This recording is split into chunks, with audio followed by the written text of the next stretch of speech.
amendement numéro 1. Les crédits du compte 6586 frais de fonctionnement des groupes d'élus sont ramenés de 38 000 à 30 000 euros. L'excédent de la section, il faut que je mette mes lunettes, excusez-moi, sont ramenés de 380 000 à 300 000 euros. L'excédent de la section de fonctionnement est donc augmenté de 80 000 euros.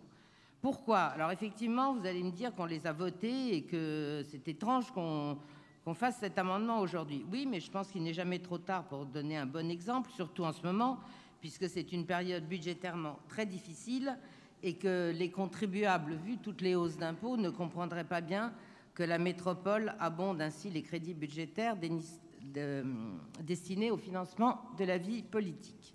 Je les présente tous les trois? Oui, oui, s'il vous plaît.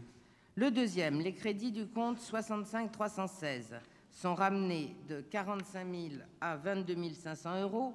L'excédent de la section de fonctionnement est donc augmenté de 22 500 euros. Il n'est pas anormal que l'exécutif métropolitain dispose de crédits individualisés pour régler ses frais de représentation, évidemment, mais toujours en cette période d'austérité budgétaire, les dépenses doivent être limitées à leur quantum incompressible.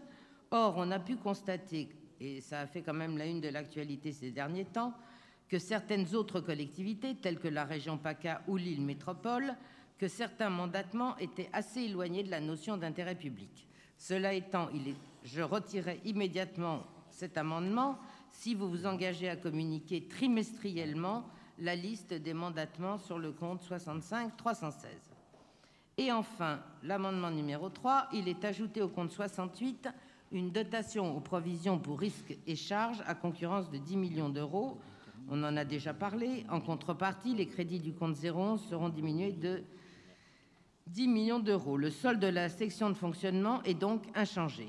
Un certain nombre de particuliers ont déposé un recours gracieux préalable obligatoire en vue d'obtenir le remboursement partiel de la TEOM à laquelle ils ont été indûment assujettis en 2017 et 2018. J'ai vu la lettre que vous leur avez adressée, qui est une lettre type très polie, mais valant décision explicite de refus. Les intéressés, ainsi d'ailleurs que quelques entreprises, vont donc introduire un recours contentieux dont l'État lui-même reconnaît que les collectivités vont succomber, ce dont il est pris acte dans un article spécifique du projet de loi de finances. Le principe de prudence exige donc de prévoir des décaissements dès 2019, tout en sachant que ce contentieux de série culminera en 2020. En effet, contrairement à d'autres intercommunalités, la lettre du président de Nice-Côte d'Azur a oublié de mentionner les voies et les délais de recours.